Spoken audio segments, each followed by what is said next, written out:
మనం సరికొత్త వీడియో అయితే మన ముందుకు వచ్చామన్నమాట. అదేంటంటే 2024 సంవత్సరం సెప్టెంబర్ 17వ తారీఖున అంటే మంగళవారం సాయంత్రం 4:30 దేశ రాజకీయాల్లోనే సెన్సేషనల్ అంటే భారతదేశ రాజకీయాల్లోనే సెన్సేషనల్ కాబోతున్న ఒక హాట్ టాపిక్ మన ముందుకు రాబోతుంది. ముందుగా ఆ టాపిక్ గురించి చెప్పే ముందుగా మా ఛానల్ని సబ్స్క్రైబ్ చేసుకోండి, లైక్ చేయండి, షేర్ చేయండి. చూస్తున్నారా కానీ ఎవరు సబ్స్క్రైబ్ చేసుకోవట్లేదు, ప్లీజ్ సబ్స్క్రైబ్ మీ. అది నేను దేశ చరిత్రలోనే దేశ రాజకీయాల్లోనే సాయంత్రం 4:30 ఆ టాపిక్ సంచలనం కాబోతున్న న్యూస్ ఏంటంటే ఢిల్లీ సీఎం అంటే భారతదేశంలో 29 రాష్ట్రాల్లోనే మనందరూ తెలుసు, 7 కేంద్రపాలిత ప్రాంతాలు ఉన్నాయి. ఈ కేంద్రపాలిత ప్రాంతాల్లో భారతదేశాన్ని దాదాపు శాసిస్తున్న మన కేంద్ర పార్టీ బీజేపీ పార్టీ మనందరూ తెలుసు పాలిస్తుంది.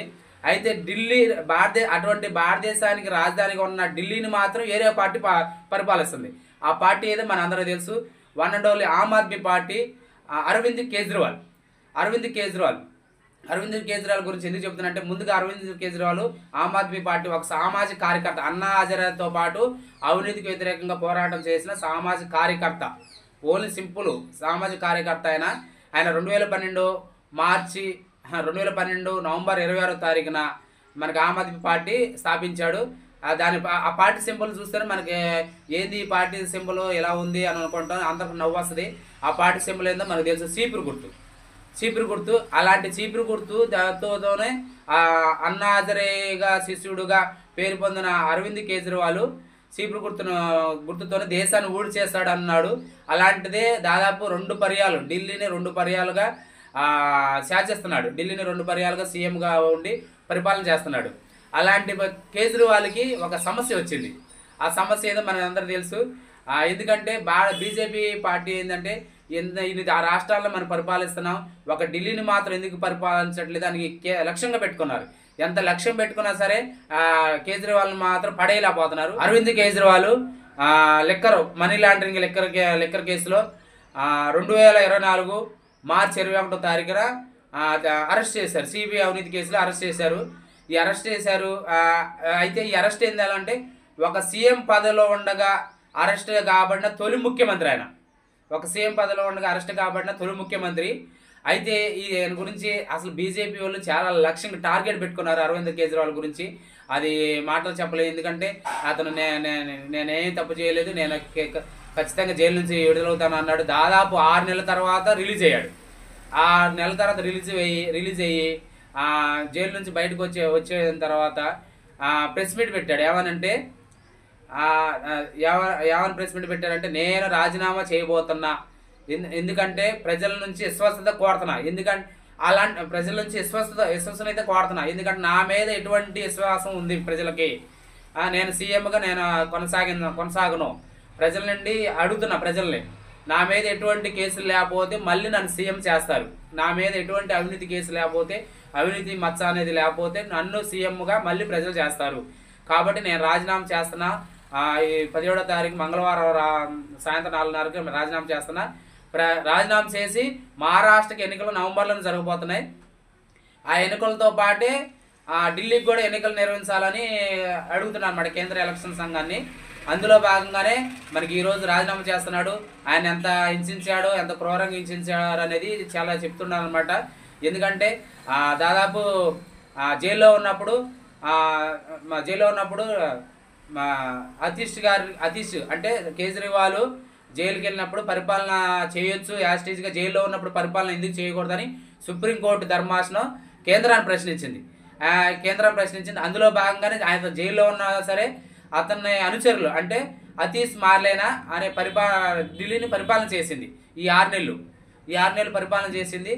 అయినా సరే ఢిల్లీని పరిపాలించి చూపించారన్నమాట. కేజ్రీవాల్ జైల్లో ఉన్నా సరే సునీత కేజ్రీవాల్ కూడా వాళ్ళ భార్య కూడా తోడ్పాటు అందించింది. మొత్తానికైతే సీఎం జైల్లో ఉన్నా సరే పరిపాలన అనేది ఢిల్లీ ప్రజలకు అందించారు. ఎటువంటి మచ్చలు లేదు. క్యాడర్ అనేది ఒక నాయకుడు అనేది జైల్లో ఉన్నా సరే క్యాడర్ ఎటువంటి నిరుత్సాహపడకుండా, యంత్రాంగాన్ని ఎమ్మెల్యేలు మంత్రులు నిరుత్సాహపడకుండా ఢిల్లీని పరిపాలించారు. సేమ్ ఎలా ఢిల్లీని పరిపాలించారన్నమాట. అయితే కేజ్రీవాల్ వచ్చి అరెస్ట్ అయ్యి వచ్చిన తర్వాత రిలీజ్ అయిన తర్వాత పార్టీ ఆఫీస్కి వచ్చి ఏమన్నాడంటే నన్ను జైల్లో చాలా ఘోరంగా హింసించారు, నేను భగత్ సింగ్ డైరీ రాశాను, మీకోసం భగత్ సింగ్ జైలు డైరీని తీసుకొచ్చాను, చాలా విప్లవాత్మకం, చాలా బాగుంది అనమాట. అందులో భాగంగా నేను అతీష్ మార్లేనికి ఆగస్టు 15 తారీఖు జెండా వందనం అవకాశం ఇవ్వమని నేను ఎల్జీని లేఖ రాశాను. ఆ లేఖ రాస్తే ఆ లేఖను అక్కడికి చేరనీయలేదు. తర్వాత మళ్ళీ సందీప్ పాఠక్ అనే అతను నన్ను కలవటానికి వచ్చి దేశంలో ఏం జరుగుతుంది, తర్వాత ఆమ్ ఆద్మీ పార్టీలో ఎటువంటి కుట్రలు జరుగుతున్నాయి ఇవన్నీ నన్ను అడిగితే అతన్ని కూడా బ్లాక్ లిస్ట్లో పెట్టారు. అందుకని ఎటువంటి కుతంత్రాల పార్టీ నుంచి దేశాన్ని నేను కాపాడాలి, తర్వాత ఒక బ్రిటిష్ రాజకీయ వ్యవస్థ ఇక్కడ కొనసాగుతుంది కాబట్టి దాన్ని నేను దేశాన్ని నుంచి పారదోలేయాలని దాదాపు ఆమ్ ఆద్మీ పార్టీ చిన్న పార్టీతో స్టార్ట్ అయిన పార్టీ ఇప్పుడు దాదాపు జాతీయ హోదా పార్టీగా గుర్తింపు పొందింది అనమాట. 2023 ఎలక్షన్ పార్టీగా గుర్తింపు ఇచ్చింది కేంద్ర ఎన్నికల సంఘం. ఏదేమైనా సరే అరవింద్ కేజ్రీవాల్ అనేది అలా విశ్వసనీయత అంటే ప్రజల నుండి తీర్పును కోరటం అనేది చాలు. ఢిల్లీ ప్రజల నుంచి నా మీద ఎటువంటి విశ్వాసం ఉంటే, నా మీద ఎటువంటి కేసులు లేవంటే వాళ్ళే తీర్పిస్తారు ఆయన కోరడం అనేది చాలా ఆయనకి ఆలోచనకి, ఆయన యొక్క మేధావికి, తర్వాత ఆయన అంటే అలా ప్రజలను కోరుతున్నాడంటే ఆయన మీద ఎటువంటి విశ్వసనీయత, ఎటువంటి మచ్చ లేదని ఆయన విశ్వసిస్తున్నాడు. కాబట్టి ప్రజలు కూడా నాకు ఆ విధంగా చేస్తారు, మద్దతు ఇస్తారు. ఆ ప్రజల తీర్పు ఏ ఉంటుందో నేను అలానే చేస్తాను, అంతేగాని మళ్ళీ సీఎం సీట్లు నేను కొనసాగించను కాబట్టి నేను రాజీనామా చేస్తున్నానని కోరడం అనేది ఏ సీఎం నాకు తెలిసి భవిష్యత్తులో ఏ సీఎం కోరలేదు, ఎంతవరకు దేశ చరిత్రలో ఏ సీఎం కోరలేదు. ఈ సీఎం కోరపోతుండో అరవింద్ కేజ్రీవాల్. ఏదైనా ఈరోజు అయితే అరవింద్ రాజీనామా తర్వాత ఎవరు సీఎం, రాజీనామా ఈరోజు చేస్తున్నాడు ఎవరు సీఎం అంటే నాకు తెలిసి దాదాపు 5 పేర్లు ప్రముఖంగా వినిపిస్తున్నాయి. అందులో ఒకటి సునీత అగర్వాల్ అంటే భార్య, సునీత కేజ్రీవాల్ వచ్చేసి భార్య వచ్చేసి. రెండవ అతీష్ మార్లేనా ఎడ్యుకేషన్ మినిస్టర్ వచ్చేసి దాదాపు పరిపాలన మొత్తం ఏమే చేసింది, కేజ్రీవాల్ జైల్లో ఉన్నప్పుడు ఏమే చేసింది, దాదాపు 99% అతీష్ మార్లేకే అవకాశం దక్కింది నాకు తెలిసి సీఎం రేసు. లేదంటే మనీష్ సిసోడియా అరవింద్కి అనుచరుడు, బాగా ముఖ్య అనుచరుడు. మనీష్ సిసోడియాకి కూడా అవకాశం దక్కొచ్చు. కేజ్రీవాల్ భార్యకి అయితే ఆ అవకాశం ఉండదు, ఎందుకంటే ప్రజల నుంచి నేను విశ్వాసం కోరుతున్నాను ప్రజల నుంచి నేను తీర్పు కోరుతున్నాను అన్న సీఎం అతని భార్యని అయితే 8% పెట్టడు. 100% నిజం, 100% నిజం ఇదే. 8% భార్యను పెట్టడు, ఎందుకంటే అతీష్ మార్లేనకే అవకాశం వస్తుంది. తర్వాత సిసోడియా, కైలాస్, సౌరభ్ భారద్వాజ్, సంజయ్ సింగ్ వీళ్ళందరూ పేర్లు ప్రముఖంగా వినిపిస్తున్నాయి. మొత్తానికి అయితే బాగా 2 పేర్లు మాత్రం ప్రాముఖ్యంలో ఉన్నాయి. అతీష్ మార్లేనా, మనీష్ సిసోడియా వీళ్ళిద్దరు పేర్లు మాకు ప్రముఖంగా వినిపిస్తున్నాయి. చూడాలి మరి దేశ చరిత్రలో భారతదేశానికి రాజధాని అయిన ఢిల్లీ రాజకీయాలు ఎలా మలుపు తిప్పబోతున్నాయో చూడాలి. ఎందుకంటే నవంబర్లోనే మహారాష్ట్ర ఎన్నికలతో పాటు ఇక్కడ ఎలక్షన్లు నిర్వహించమని కేంద్ర ఎలక్షన్ సంఘాన్ని ఢిల్లీ సీఎం అరవింద్ కేజ్రీవాల్ కోరుతున్నాడు. కాబట్టి అందులో ఈ దాదాపు ఇంక 3 నెలల్లో ఉంది, ఇది సెప్టెంబర్ 3 నెలల్లోనే. ఈ 3 నెలలకి తాత్కాలిక ముఖ్యమంత్రి ఎవరో ఒకరిని అతీష్ మార్లేను కానీ ఎవరో ఒకరిని కొనసాగించవచ్చు అనమాట. ఏదైనా జైలు నుంచి రిలీజ్ అయిన తర్వాత ఇలా కోరడం అనేది చాలా విశ్వసనీయత, చాలా గొప్ప గర్వకారణం అదనమాట.